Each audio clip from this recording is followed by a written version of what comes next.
दस्तक की शुरुआत बिहार के चुनावी युद्ध से। बिहार के चुनावी दंगल में आज प्रधानमंत्री नरेंद्र मोदी की एंट्री हो गई है। समस्तीपुर और बेगूसराय में प्रधानमंत्री नरेंद्र मोदी की चुनावी रैलियां हुई हैं। समस्तीपुर में पीएम ने करीब 45 मिनट का भाषण दिया तो बेगूसराय में 38 मिनट का भाषण दिया। 83 मिनट के भाषण में प्रधानमंत्री नरेंद्र मोदी ने बिहार चुनाव में अपना एजेंडा सेट कर दिया।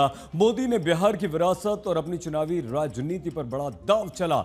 मोदी ने जो कहा, क्यों कहा, तेजस्वी राहुल की जोड़ी का तोड़ क्या बताया, मोदी का बिहार को लेकर सीट कैलकुलेशन क्या है, आपको हमारी इस संक्षिप्त रिपोर्ट में सब कुछ दिखाते हैं। लोकतंत्र के महापर्व का बिगुल बज चुका है। पूरा बिहार कह रहा है, फिर एक बार एनडीए सरकार, फिर एक बार सुशासन सरकार। आज प्रधानमंत्री मोदी ने बिहार के चुनावी दंगल में ताल ठोकी तो उनके दिमाग में सीट का पूरा कैलकुलेशन था। बिहार की विरासत से लेकर चुनावी सियासत का रिपोर्ट कार्ड था तो तेजस्वी यादव और राहुल गांधी के चुनावी मुद्दों से निपटने की चार्जशीट थी। बिहार के करीब 20% दलित, 27% ओबीसी, 36% ईबीसी तक मोदी ने अपना चुनावी संदेश पहुंचा दिया। जिस वक्त मोदी बिहार की धरती से चुनावी अभियान का शंखनाद कर रहे थे, उस वक्त उनके दिमाग में बिहार की 47% आधी आबादी की तस्वीर घूम रही थी। यानी मोदी ने बिहार के चुनावी दंगल में अपने फर्स्ट डे के फर्स्ट शो से सोशल इंजीनियरिंग का पूरा एजेंडा सेट कर दिया। तो लालटेन चाहिए क्या? जंगल राज वालों का जननायक कर्पूरी ठाकुर की प्रेरणा से कांग्रेस पार्टी के अध्यक्ष सीताराम केसरी और शारदा जी तो बेगूसराय की बहू, बिहार की नारी शक्ति, बिहार के नौजवानों से। सबसे पहले मोदी के मंच की तस्वीरों को बहुत गौर से देखिए। आपको बिहार चुनाव में बीजेपी की सोशल इंजीनियरिंग की पूरी झांकी नजर आ जाएगी। नीतीश कुमार मतलब कुर्मी और ईबीसी वोटर, चिराग पासवान मतलब दलित वोटर, जीतन राम मांझी मतलब मुसहर वोटर, उपेंद्र कुशवाहा मतलब कोयरी वोटर, बीजेपी मतलब ओबीसी और अगड़ी जाति के वोटर। मोदी ने डबल इंजन की सरकार का रिपोर्ट कार्ड रखा और एनडीए की सोशल इंजीनियरिंग के जरिए बिहार की जनता का मूड बताया। मिथिला का जो मूड है उसने पक्का कर दिया है। नई रफ्तार से चलेगा बिहार, नई रफ्तार से चलेगा बिहार जब फिर आएगी एनडीए सरकार। मोदी ने बिहार की जनता का मूड बताया। उसके पीछे मोदी के दिमाग में चल रही बीते दिन की ये तस्वीर है जब महागठबंधन ने तेजस्वी यादव को अपना सीएम उम्मीदवार घोषित किया। सीएम उम्मीदवार बनते ही तेजस्वी यादव एनडीए पर हमलावर हैं। पूछ रहे हैं कि महागठबंधन के पास चेहरा है लेकिन एनडीए में चेहरे पर कंफ्यूजन है। पीएम मोदी ने तेजस्वी यादव के सवालों का जवाब आज दे दिया। आज आपका ये उत्साह देखकर मैं कह सकता हूं, इस बार बिहार में भी नीतीश बाबू के नेतृत्व में एनडीए जीत के अपने पुराने सारे रिकॉर्ड तोड़ने वाला है। प्रधानमंत्री मोदी ने पहले नीतीश कुमार को लेकर अपना ट्रेलर दिखाया, ऐलान किया कि नीतीश के नेतृत्व में एनडीए चुनाव लड़ रहा है। लेकिन इसके बाद पीएम मोदी ने जो नारा बुलंद किया उसने सीएम रेस को लेकर चल रही अटकलों को विराम दे दिया। साथियों, नरेंद्र और नीतीश के लिए तो आपकी सुविधा, आपका जीवन ही हमारे लिए सबसे ऊपर है। मोदी ने कमिटमेंट कर दिया लेकिन पलटी मारने की राजनीति के लिए मशहूर नीतीश कुमार को लेकर अगर किसी के मन में कुछ कंफ्यूजन है तो आज प्रधानमंत्री मोदी की मौजूदगी में नीतीश कुमार ने एक बार फिर खुल्लम खुल्ला ऐलान कर दिया कि अब एनडीए का साथ नहीं छोड़ेंगे। यानी एनडीए छोड़कर महागठबंधन में जाने का कोई सवाल नहीं।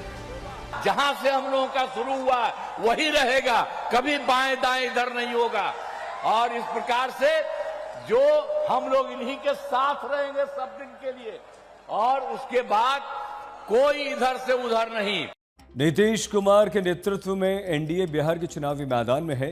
करीब 2 दशक से नीतीश कुमार बिहार के मुख्यमंत्री हैं और उनका सीधा मुकाबला महागठबंधन के सीएम उम्मीदवार तेजस्वी यादव से है। तेजस्वी को लालू प्रसाद यादव से राजनीति विरासत में मिली तो नीतीश कुमार ने अपनी राजनीतिक जमीन स्वयं तैयार की। जननायक कर्पूरी ठाकुर के सुशासन वाले मॉडल की विरासत को अपनी राजनीति की सीढ़ी बनाकर नीतीश यहां तक पहुंचे। ऐसे में बिहार के चुनावी दंगल में प्रधानमंत्री नरेंद्र मोदी ने विरासत का फर्क समझाते हुए महागठबंधन पर लालू पे और उनके बेटे तेजस्वी पर जमकर निशाना साधा है। आज कर्पूरी ग्राम में जननायक को पीएम मोदी ने श्रद्धांजलि दी। कर्पूरी ठाकुर के घर वालों से मुलाकात की। जननायक कर्पूरी ठाकुर के सुशासन की व्याख्या करते हुए महागठबंधन पर हमला बोला। प्रधानमंत्री मोदी ने यही बताया और समझाया कि एनडीए ने कर्पूरी ठाकुर की विरासत को चुना, जबकि कांग्रेस और आरजेडी ने जंगल राज वाली विरासत को। साथियों, हम जननायक कर्पूरी ठाकुर की प्रेरणा से सुशासन को समृद्धि में बदल रहे हैं, लेकिन दूसरी तरफ हजारों करोड़ रुपए के घोटालों में ये जमानत पर चल रहे लोग हैं। जमानत पे, और जो जमानत पे है वो चोरी के मामले में जमानत पे है। अब ये चोरी की इनकी आदत ऐसी है कि अब जननायक की उपाधि की चोरी में जुटे हैं। बिहार के लोग जननायक कर्पूरी बाबू का ये अपमान कभी नहीं सहेंगे। ये तस्वीरें दिल्ली की हैं। दिल्ली में राहुल गांधी ने कांग्रेस के पूर्व अध्यक्ष सीताराम केसरी की पुण्यतिथि पर श्रद्धांजलि दी। बिहार चुनाव के बीच कांग्रेस की टॉप लीडरशिप ने सीताराम केसरी को याद किया। पीएम मोदी ने बेगूसराय में अपनी रैली के दौरान सीताराम केसरी को लेकर कांग्रेस पर निशाना साधा। आरोप लगाया कि गांधी परिवार के इशारे पर बिहार के सपूत सीताराम केसरी का अपमान किया गया था। कांग्रेस पार्टी के अध्यक्ष थे सीताराम केसरी, हमारे बिहार का गर्व थे सीताराम केसरी। इस परिवार ने सीताराम केसरी जी को उनके घर में बाथरूम में बंद कर दिया। इतना ही नहीं, उनको उठा करके फुटपाथ पर फेंक दिया और सीताराम केसरी के पास जो कांग्रेस का अध्यक्ष पद था, इस परिवार ने उस अध्यक्ष पद की चोरी कर ली। जब छठी मैया की पूजा की बात आती है तो शारदा सिन्हा जी को याद करना स्वाभाविक है। और शारदा जी तो बेगूसराय की बहू थी। हमारी सरकार को उन्हें पहले पद्म भूषण और इस वर्ष पद्म विभूषण से सम्मानित करने का अवसर मिला। बिहार की महान शख्सियतों की विरासत के बहाने प्रधानमंत्री नरेंद्र मोदी ने चुनावी राजनीति पर निशाना साधा। पीएम मोदी के निशाने पर तेजस्वी यादव और राहुल गांधी की जोड़ी है। अगर बिहार चुनाव को लेकर पीएम मोदी एनडीए की जीत को कॉन्फिडेंटली बता रहे हैं और उसे लेकर कॉन्फिडेंट हैं, तो उसका कारण बिहार में डबल इंजन का काम और लालू प्रसाद यादव के दौर में लगे जंगल राज के गंभीर आरोप हैं।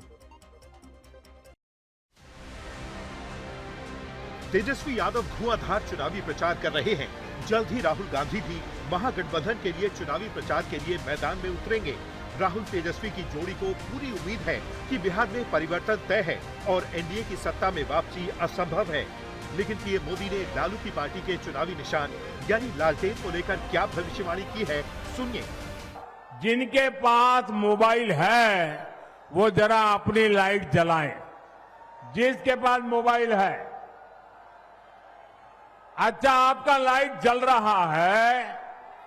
अब आप मुझे एक बात बताइए, जब इतनी लाइट है हर एक के हाथ में लाइट है तो लालटेन चाहिए क्या? बिहार को लालटेन और उसके साथी नहीं चाहिए। महागठबंधन पर पीएम मोदी ने प्रचंड प्रहार किया, यही दावा किया कि बिहार में महागठबंधन की वापसी का मतलब है जंगल राज की वापसी। ये लठबंधन वाले जमीन पर इनके प्रचार को सुनिए तो जंगल राज ही याद आएगा। अभी से आरजेडी कांग्रेस के लोग छर्रा, कट्टा, दूनाली और घर से उठा लेने की धमकी देने लग गए हैं। इनका प्रचार इन्हीं धुनों पर चल रहा है। इस चुनाव में भी जंगल राज वालों का डिब्बा गोल करना जरूरी है। जंगल राज के अपने नारे को मोदी ने बिहार की नारी शक्ति से जोड़ा। बिहार की 47% नारी शक्ति किंग मेकर की भूमिका में है। चुनावी आंकड़े बताते हैं कि बिहार की आधी आबादी का झुकाव अब तक एनडीए की तरफ रहा है। वजह है बिहार में नीतीश सरकार की तरफ से शराबबंदी का फैसला और नारी सशक्तिकरण को लेकर जारी डबल इंजन की सरकार की योजनाएं। साथियों, बिहार की नारी शक्ति जंगल राज की सबसे बड़ी पीड़ित रही है। आज वे एनडीए के सुशासन में बड़ा काम और बड़ा नाम करने के लिए आगे आ रही है। बीते वर्षों में बिहार की बहनें आत्मनिर्भर हुई है। पीएम मोदी का चुनावी अभियान महिला वोटर, दलित voter, OBC voter, EBC voter और डबल इंजन सरकार के रिपोर्ट कार्ड के इर्द गिर्द घूम रहा है। अब देखना यही है कि नीतीश के नेतृत्व में बिहार के चुनावी दंगल में मोदी का मैजिक एनडीए का बेड़ा पार लगवा पाएगा या नहीं। आज तक ब्यूरो।